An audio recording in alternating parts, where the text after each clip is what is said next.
കേട്ടോ. അതാ നല്ല തിരക്കാണ്. അതെ, ചിന്നുകുട്ടീൻ്റെ ഉണ്ണിമോളുണ്ട് ഒക്കെ ഉണ്ട്. അപ്പം ഞങ്ങളേ ഒരു അനുഭവം ഉണ്ടായിട്ടാ, ഭയങ്കര സന്തോഷമായി.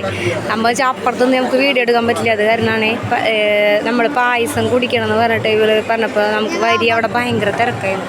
അപ്പം ഞങ്ങൾ അപ്പുറത്തെ സൈഡിൽ ഇരുന്ന് കുറച്ച് നേരം ഇരുന്ന് പിന്നെ ഞങ്ങൾ പടിഞ്ഞാറ് നടയിലെത്തിയ സമയത്ത് അമ്പലത്തിൻ്റെ ഉള്ളിൽ നിന്ന് ഒരു ചേട്ടൻ സെറ്റുമുണ്ട് അല്ലേ ഇനിയ തോളിൽ കൂടെയൊക്കെ ഇങ്ങനെ എടുത്ത് ഇങ്ങനെ നല്ലതിൽ ചാർത്തി വന്ന് കൈ കുമ്പിളിലേ പായസം കൊണ്ട് വന്നിട്ട് പറഞ്ഞ് കയ്യിൽ നിന്ന് എത്താൻ പറഞ്ഞ് കയ്യിൽ തന്നു.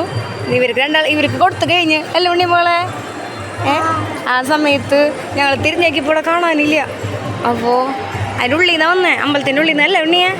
അവിടെ ഞങ്ങൾക്ക് വീഡിയോ എടുക്കാൻ പറ്റില്ല. അപ്പോൾ ഞങ്ങൾക്ക് ഒരു അനുഭവം ഉണ്ടായി. അപ്പോൾ ഞങ്ങൾക്ക് ഉറപ്പുണ്ട് അല്ലേ നമ്മൾ രക്ഷപ്പെടും അല്ലേ. നമുക്ക് ആരെങ്കിലും ഇപ്പോൾ എൻ്റെ ചേട്ടൻ ഹസ്ബൻഡ് നമ്മളൊരുപാട് ആളുകൾക്ക് സഹായങ്ങളും ഒരുപാട് ചെയ്തിട്ടുണ്ട്.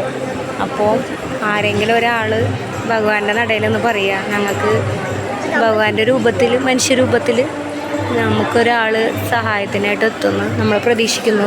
ഉണ്ണിക്കണ്ണൻ്റെ മണ്ണിൽ നിന്നിട്ടാണ് ഞങ്ങൾ വീഡിയോ എടുക്കുന്നത് കേട്ടോ. നടയിൽ ഇനിയും തിന്നാൻ ആഗ്രഹം ഉണ്ടെന്ന് പൊന്നൂസിനെ. ഇനി ആഗ്രഹിച്ചു കഴിഞ്ഞാൽ അത് അതിമോഹമാണ്, ഇപ്പോൾ കഴിച്ചു വന്നുള്ള.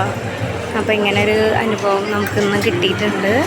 നമ്മൾ അപ്പുറത്തൊന്ന് വീഡിയോ എടുക്കാൻ പറ്റിയില്ല, ഇവിടെ ഭയങ്കര പ്രശ്നമാണ്. ഞങ്ങളിപ്പോൾ തെക്ക് സൈഡിലാണ് കേട്ടോ, അത് പറയാനായിട്ട് ഓടി വന്നതാണ്. അപ്പോൾ ഇത്രയേ ഉള്ളൂ ഇന്നത്തെ വീഡിയോ. എല്ലാവരും ബൈ പറയടി, ബൈ പറയേ,